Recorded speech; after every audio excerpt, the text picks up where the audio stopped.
so that we can share them with people afterwards. We have a great archive of webinars on the Women in Agriculture website, so check those out as well. And this is kind of your notice that this meeting is now being recorded. Let's see, we have I think we should have a good amount of time for questions at the end. And we have a relatively small group of folks here, it looks like. So I would love if you could put in the chat a little bit about what brings you here today. Are you a farmer? Are you a food entrepreneur? Are you an aspiring entrepreneur? Are you a support specialist in government or elsewhere in the ag industry? And what are you looking to get out of today's webinar?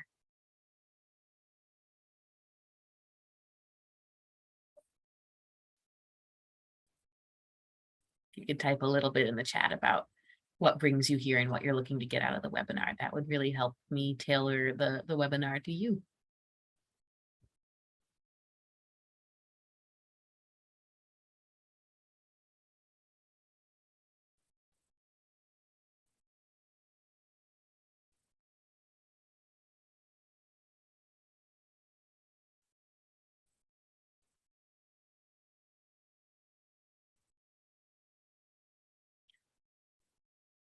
Oh, we've got a spouse of a farming entrepreneur. That's awesome. Thank you for sharing. I have found it is really important for both members of a couple to be on board when starting a business, when starting a farm in particular. That's really important for success. And the people I've seen who are most successful usually have some kind of partner in their farm, whether it's a spouse or a sibling or a non-related business partner. It's not the kind of thing you can do alone. So I'm glad that you two are in it together.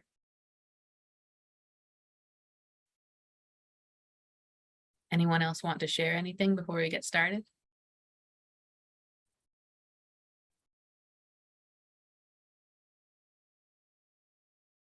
All right, then today we're going to talk about, and do please share questions in the chat as we go along. I'm happy to take a break and answer questions. So today we're going to talk about how to use market research and customer discovery to develop your business. My name is Neith Little. I work for University of Maryland Extension. I am an agricultural extension agent in Baltimore City. And I've been working this year in particular on market research for a couple of projects, one of which is Maryland Food Ventures, which I'll tell you a little bit about later to plug more where you can learn more, and one of which is a beginning farmer project. So the Maryland Food Ventures project is supported by a grant from Northeast Extension Risk Management Education, and I'm going to be sharing some slides from this course today. It's a kind of a boot camp for value-added food entrepreneurs who want to make a product under the Cottage Foods Act or under a on-farm home processing license, where you learn a lot about food safety, business management, and marketing that you'll need to develop that kind of business. I'm also working on a beginning farmer grant where we're developing some case studies related to urban and peri-urban farms and how they can do market research on products. I was hoping those case studies would be ready to present today, but we're a little further along on the Maryland Food Ventures one. So I've got the information from that to share with you today, but I've got some examples of urban farm products in addition to value-added food products to talk about. Awesome, we've got another aspiring entrepreneur in the room today. CSA, farm stand, cottage food, excellent. So this will be very relevant to you. So developing your product or your business, there's a lot of moving steps involved, and it's a continuous process. It's not as simple as sitting down right now and writing out your business plan and doing your market research and then never touching it again. It's the kind of thing you're going to come back to regularly. One of the resources that I'm going to link at the end has some great examples of established businesses that run into a marketing challenge and then need to reassess, for example, a CSA, that's community supported agriculture, kind of like a subscription for vegetables.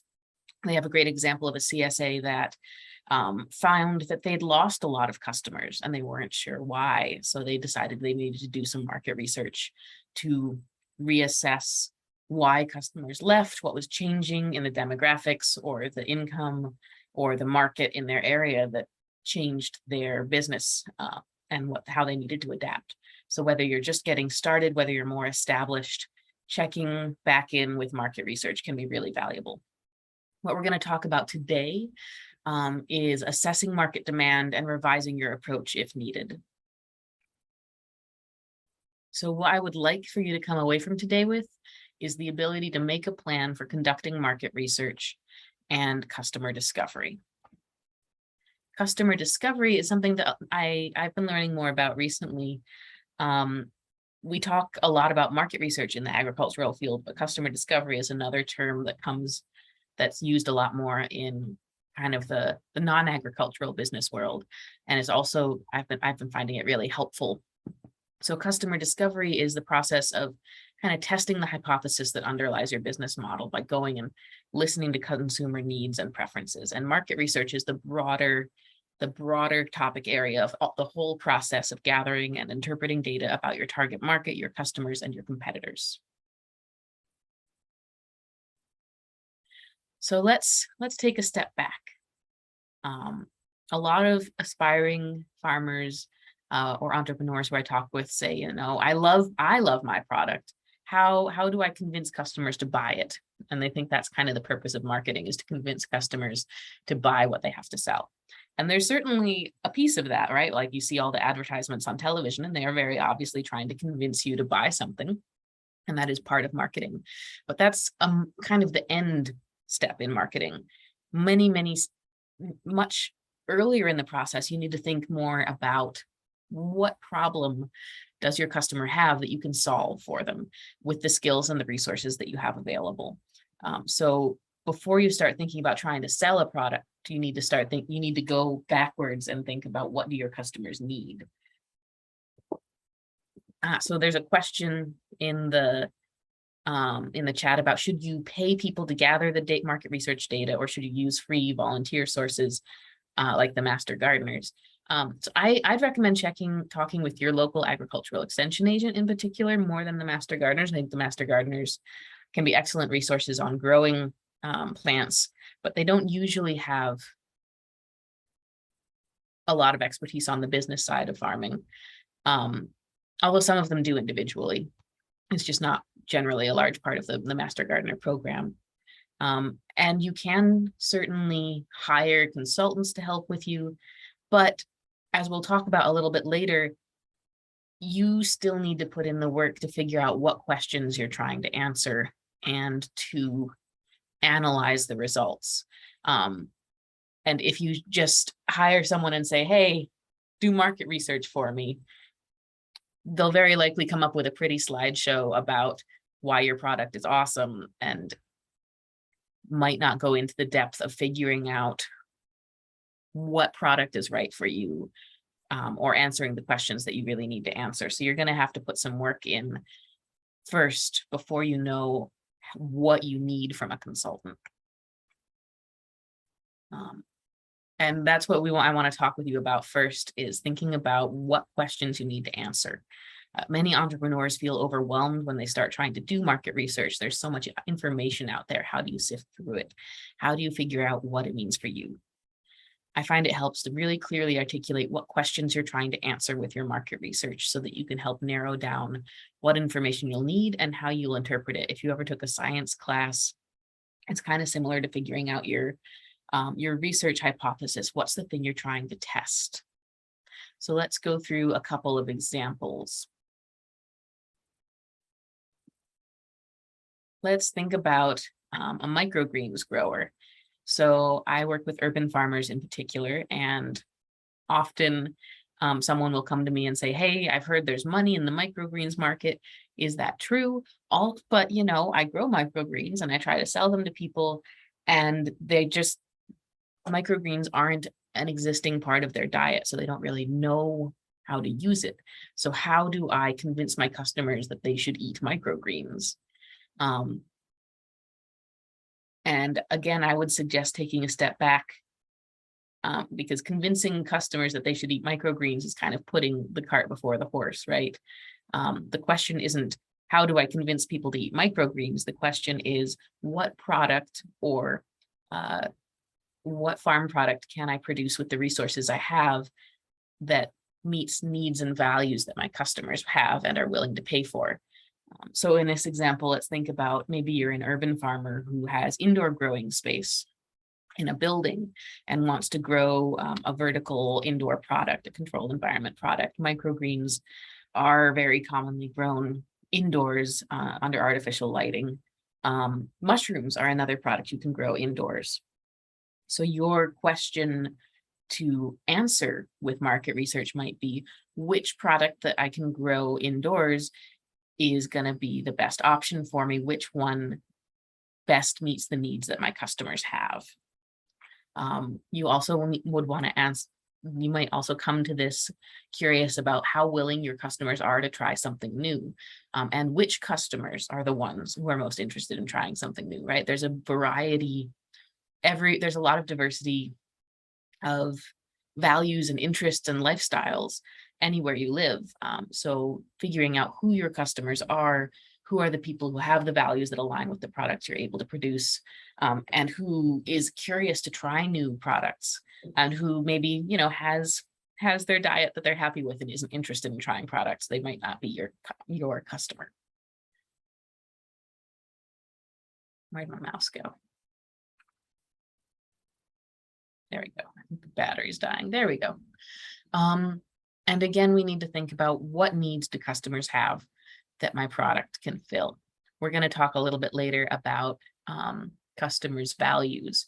So think about, you know, do your customers as a microgreens grower value healthy eating? Do they value fresh local produce and great flavor in all year round? One of the things I've talked with microgreens growers about is in the past couple of years, so taking a step back, historically, high-end restaurants have been the main market for microgreens, but with the pandemic affecting people going out to restaurants, there's been kind of a change in that market. So some of the microgreens growers have been shifting more to try to sell directly to customers. But I know I've seen microgreens growers at the summer farmers markets, and really, honestly, in the summer when I'm walking through a farmer's market, microgreens aren't the thing that draws my eye. I want to buy tomatoes, I want to buy zucchinis, I want to buy peaches. There's lots of other fresh produce available in the summer, and a microgreen stand just isn't as attractive. But if there's a year-round winter farmers market in January, a lot of these fresh vegetables aren't available, but I still want to buy something local, and I still want to have fresh produce in my diet. I still want to have some great flavor. So in winter, I might have, as a customer, I might have more of a need for the product that this farmer is selling. So it might be worth doing some market research to think about, when in time do customers need my product? Is a summer farmers market worth the farmer's time and money to sell there, or should they focus primarily on winter farmers markets for selling direct to customers and find other market outlets in the summer? Or is a different product entirely the better bet? Should you be growing mushrooms or some other controlled environment product? Once you start assessing what needs your customers have, you also start to think about questions like, how many customers in my market area have this need? Is Neith, who I talked with, who likes fresh greens in the winter, is she just weird, or are there lots of other customers out there like that? And what price are they willing to pay? Are they going to pay a price that's high enough to cover my cost of production? So now our example microgreens grower has some questions that they want to answer with their market research. And we'll talk a little bit more. You're still not quite at the stage where you could ask someone to do research for you, or you can start doing the research yourself, but we'll come back to it.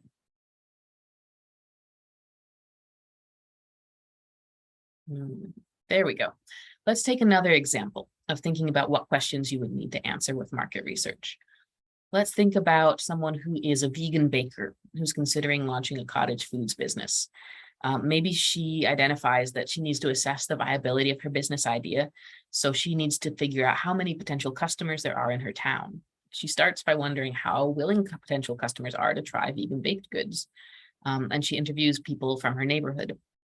And in these conversations with her neighbors, it comes up that some of the local daycares and schools celebrate children's birthdays by having parents send in cupcakes for the class. But many of the classes have at least one child with a dairy or an egg allergy, and almost all classes exclude peanuts and tree nuts because of how severe those allergies can be. So these interviews that she had with her neighbors identified a need for vegan, nut-free cupcakes that at least some of the parents in her town would be interested in buying to celebrate their children's birthdays.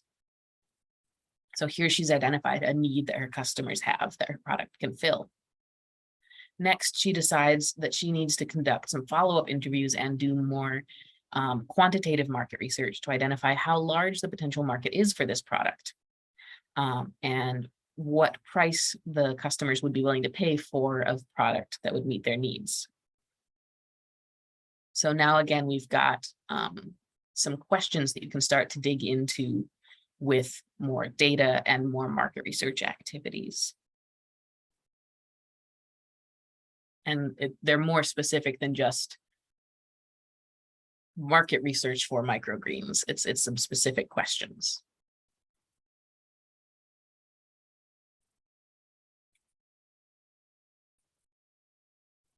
There we go.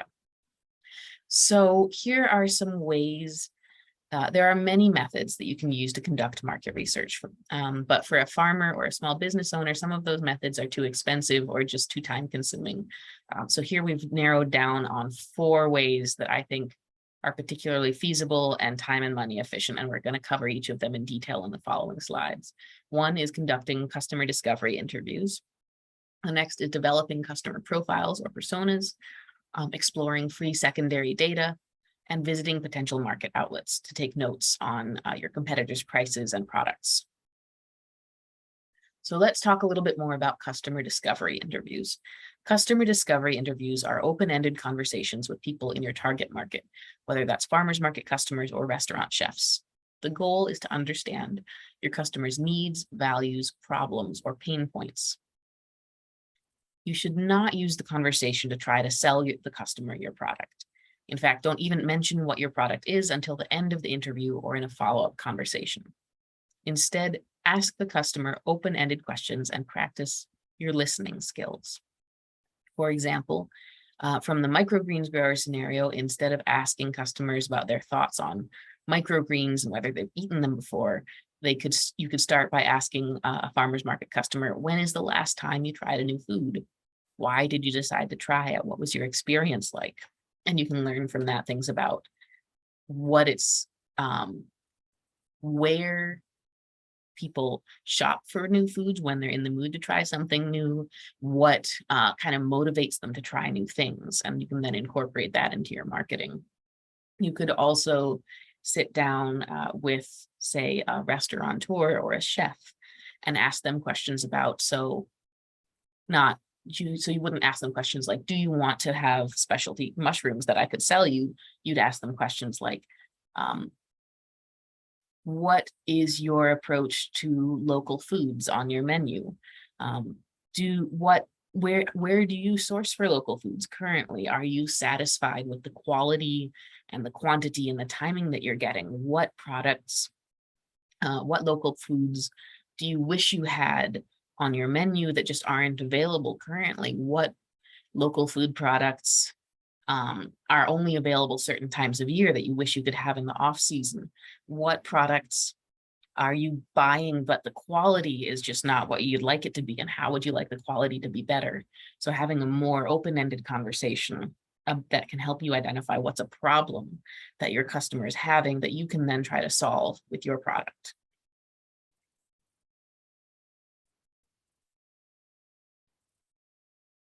Another, the next market research activity that we're going to talk about is developing customer personas and profiles. This is an exercise to help you identify your target market. For example, and this is another cottage foods example, let's imagine you're a university student developing a product. One customer profile might be an alumni of your university who is a grandparent with some disposable income to spend on their grandkids. You could develop kid-friendly baked good decorated in your university's colors and sell it on alumni weekends to reach this target market. If you're the microgreens grower, a customer profile might be the chef of a high-end restaurant, or a health-conscious home cook who likes to shop for local produce. It's important to ask yourself, who is your customer? And everyone is my customer is not a helpful answer. If you're selling kettle corn, then people who wear braces are not your target market. Let's think back to the vegan cupcake example. Think about which target customer has the greatest need or reason to buy your particular product or service. For example, not only vegans in the baker's neighborhood wanted her cupcakes, but also perhaps omnivorous parents who needed to accommodate their children's or their classmates' food allergies. There's no one-size-fits-all marketing mix. Knowing what defines your target market will enable you to know who and where your customers are and spend your marketing dollars wisely to reach them. A marketing mix is the combination of product, price, promotion, and place. For example, if you make candied nuts, you might sell gift-wrapped candied cashews, which are expensive to produce because cashews are expensive, at a high price in a high-end retail store to reach the target market of customers with disposable income, seeking a luxury gift for a loved one. And then you might sell candied peanuts, which are a lower cost ingredient, at a lower price at a flea market to reach the target market of customers who find themselves hungry while seeking a bargain on secondhand goods. This is also something I run into working with urban farms who produce vegetables, because many of those farmers have a mission of feeding people in their neighborhoods who lack access to fresh, healthy produce. But often people who most need fresh, healthy produce are limited in their ability to pay for it. So urban farms sometimes will sell some of what they produce in a farmer's market in a higher income neighborhood at a higher price, so that they can then be able to sell some of what they produce on a farm stand or at a farmer's market in a lower income neighborhood.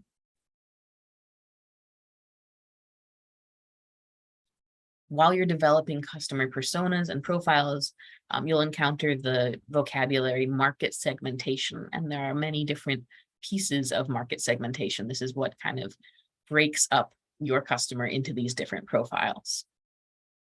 Demographics are things like age, gender, ethnicity, education, occupation, income, family status, whether they have kids or grandkids or a spouse or not, or a single. Geographics are things like, where do they live? Do they live near your farm? Do they live in an urban area that you travel to? Is your farm in their urban area? Are you in a more peri-urban area and you are doing agritourism? And geographically, you're targeting people in the nearby urban center who want to get just a little bit out of the city to do some agritourism. Geographics also includes what is the population density and growth rate where your target market lives.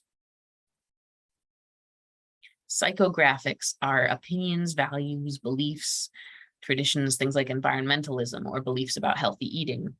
And then behaviors are what products people use, how often do they use them, what benefits do they get from those products. Like CD said in the chat, whether someone knows how to prepare the produce you're selling, that could be a part of the behavior of your customer profiles.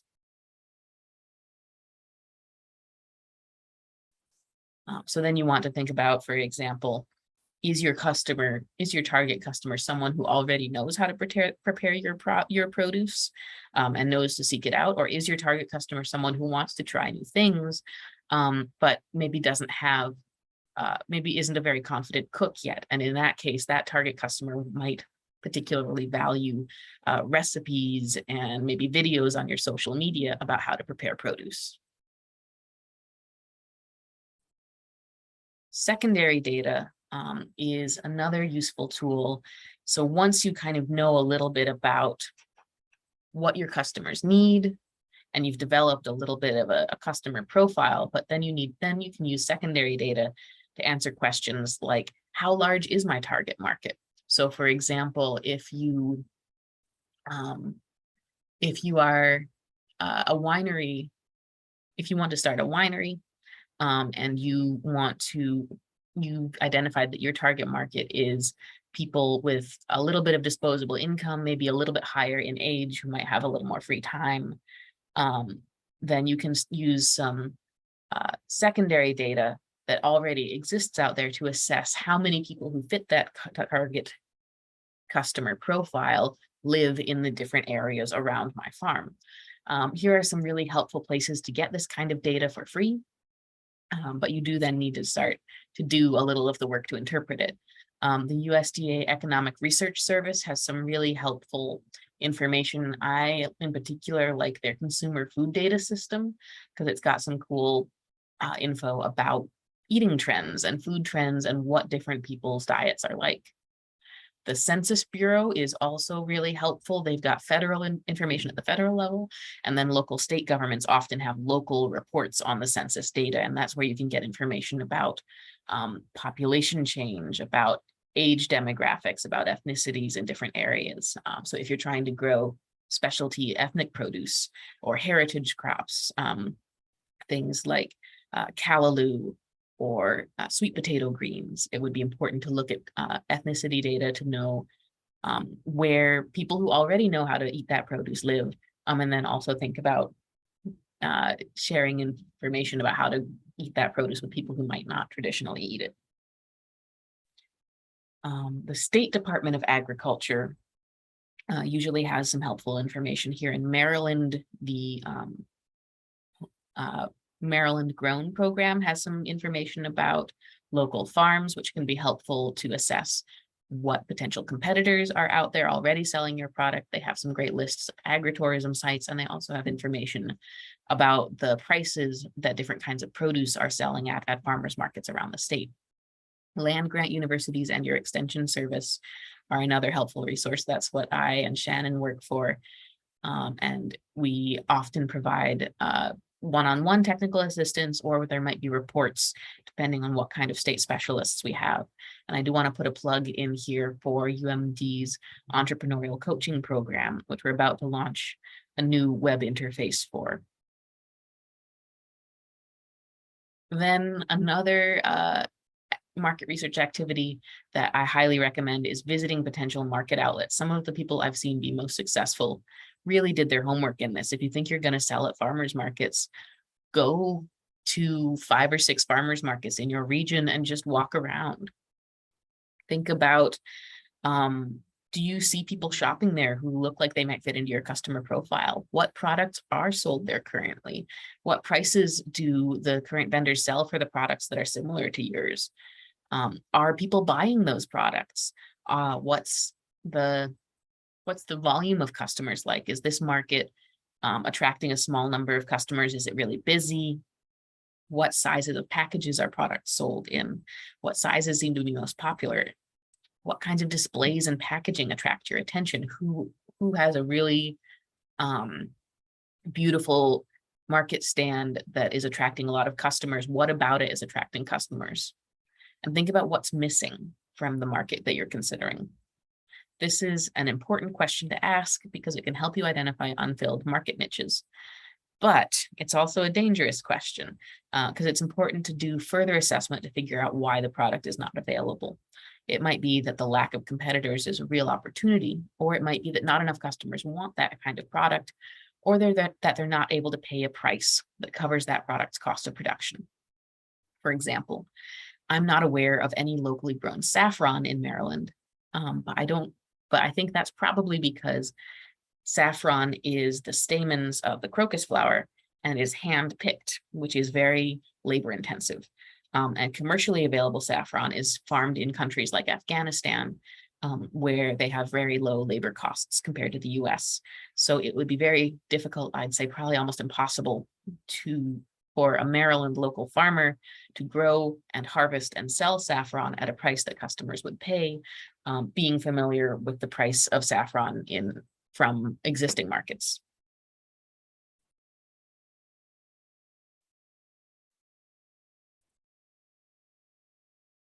So once you've got some market research data, then it's really important to take a step back again and reassess your product or your business model. Think about, always ask, what needs do your customers have? Does the product or the service that you'd considered serve those needs? If you find yourself mentally arguing with your customers about why they need your product, remember to take a step back and try to let go a little bit of the idea that you had to begin with. Think about what value or benefit do your customers seek when they buy a product. For example, are they looking to be healthier? Do they want to experience novelty? Do they need to feed their families healthy food with very limited cooking time? How can you serve your customers' needs and values with the resources and the skills that you have? You might need to let go of the product idea you had when you started the market research process and try something new.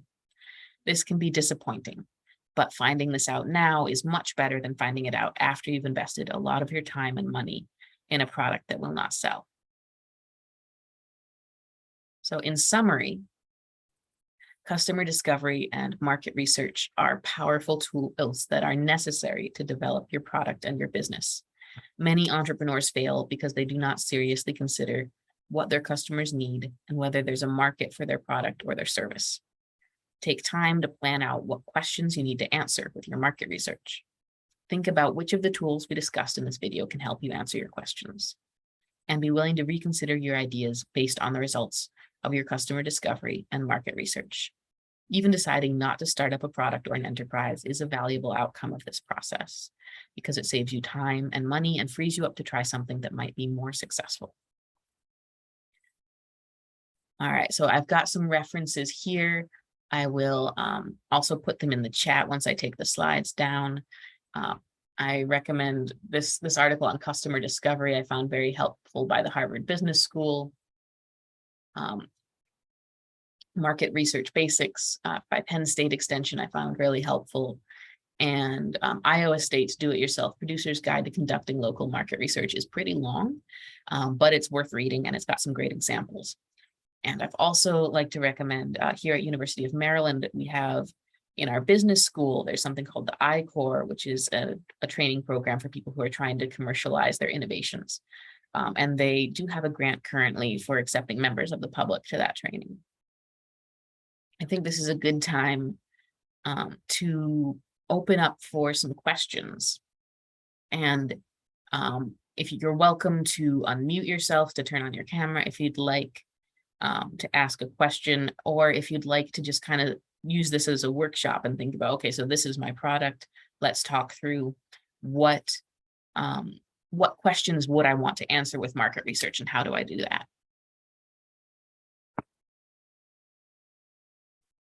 So the floor is open.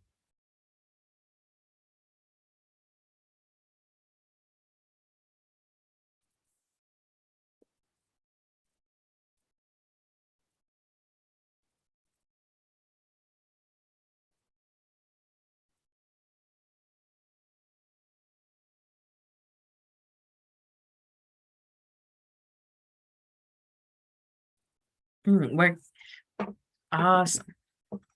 So where can you learn more about the entrepreneurship program that I mentioned? I'm gonna stop sharing my slides so I can put the link in the chat. And how does I-Corps differ from the entrepreneur program? Another very good question. So let me pull up our entrepreneurship program. And I also have somewhere around here, I have a link I can share. Okay, let me pull that up.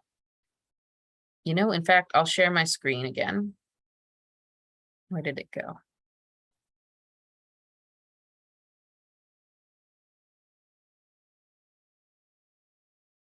All right. So here is the University of Maryland Extension website. It was revamped, so it's got some wonderful new resources, but I'm still relearning how to navigate it. So I'm gonna take you on a little tour. Cultivating Entrepreneurship is the name of the page related to the entrepreneurship program, and I will send you the link in the chat. We're about, I think, to update. Oh, look, I think she's updated the website. Excellent. So the entrepreneurial coaching program is an option where you can work one-on-one with one of the trained coaches on our team. These are our current coaches, and we've got a couple more who are in training who are going to be kind of going out on going live soon. And you can meet with us. If you're local, you could come meet us in person at our extension office. We also do most of this online by phone or by Zoom. And we have some hours available on the weekends and the evenings to make it possible for aspiring entrepreneurs who have other jobs. Shannon, who leads the Women in Agriculture program, is a coach. She's been part of the program the longest. Shauna, who focuses on food safety and value-added products. Jesse is a finance educator, and Haley, in particular, works with fruit growers and vegetable growers out on the Eastern Shore. And I think I just put the link in the chat for that. The I-Core program, let me put the link in the chat for that as well. That's not specific to agriculture. So the entrepreneurial coaching program is in particular for food and agriculture entrepreneurs. So the coaches all have experience working with people like you who are in the agriculture or the food industry. The I-Core program, they started by working with professors who wanted to commercialize their research results. And they have more of a 3-week training program focused on launching your product from the idea to the business stage. So their background is mostly in technology-based entrepreneurs. But especially if you're the kind of person I work with sometimes who wants to do something technology-based for urban agriculture, they might be a good fit. And they do have someone currently who wants to start a restaurant, I think. And I'll put the other resources in the chat as well. And let's see, I don't think the registration's gone live yet. So I'll put the link for the Maryland Food Ventures in the chat, where I think we're probably going to open registration today. So the Maryland Food Ventures course that I mentioned, so coaching is what I talked about. That's one-on-one working with a coach. The Maryland Food Ventures course, that's an online at your own pace course that we have been working on, that will cover how to develop a cottage food or a on-farm home processing business.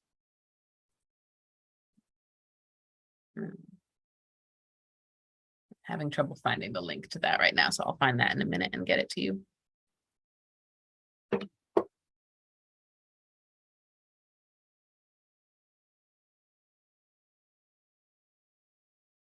I was asking my colleague to send me the link, so I will get that to you. Let's see, I think there were a couple other questions in the chat. Where did that go?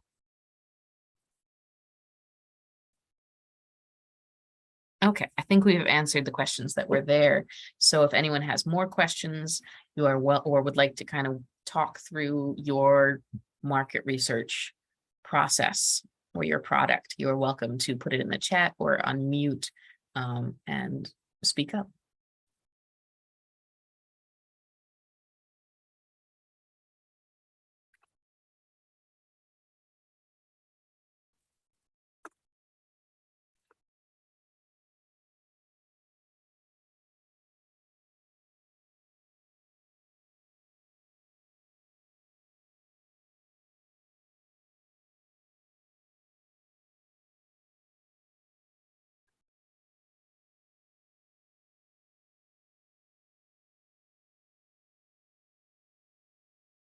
Conducting surveys on social media. I think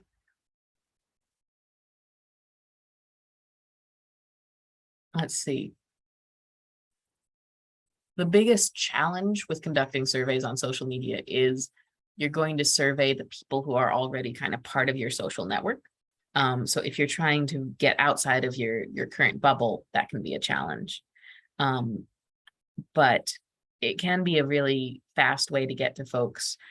And I have seen people use them really well when they have an existing customer base.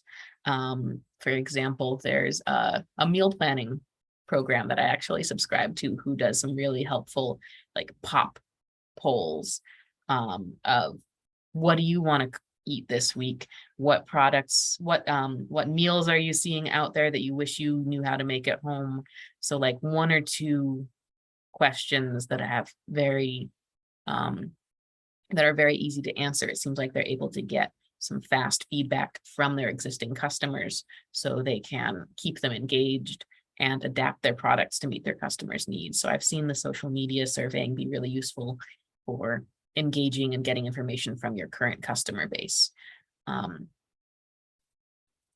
don't think anyone on social media is really interested in taking long surveys though. So I think it tends to be limited to one or two questions. And surveying potential customers can be really helpful. But as in education as well, getting people to take a long survey and finding the people to take the survey can be the biggest challenge.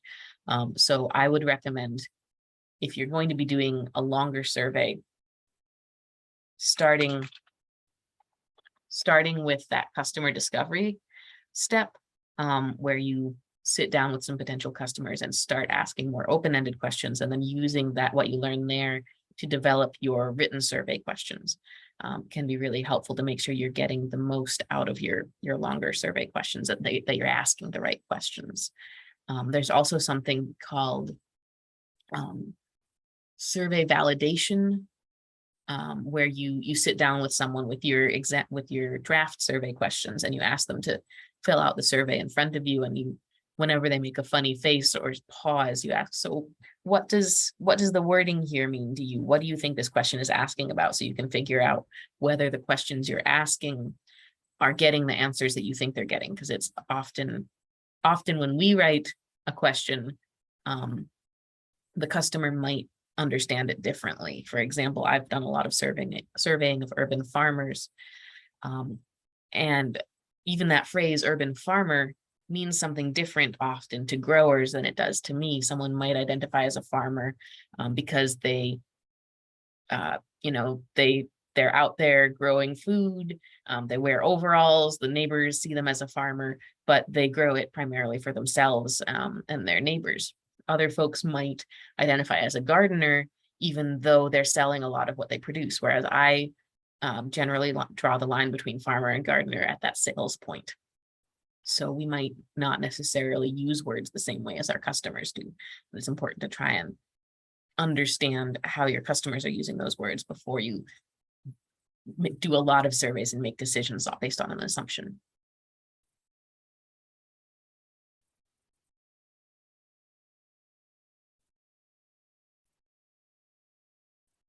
Awesome. Have you tried doing any surveys on Facebook or Instagram?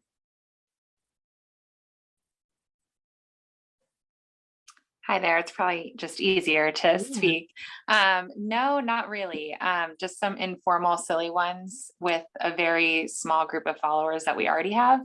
And so I had some of the same concerns you raised about if it is beneficial to be polling the same small group of people versus trying to, branch out a little bit and conduct maybe a longer survey in the hopes of getting some increased reach and interest. Yeah, I think it's a tool that has value, but it's useful in specific situations. Yeah, definitely. Thank you. Thank you for coming today. Anyone else have anything you want to talk about?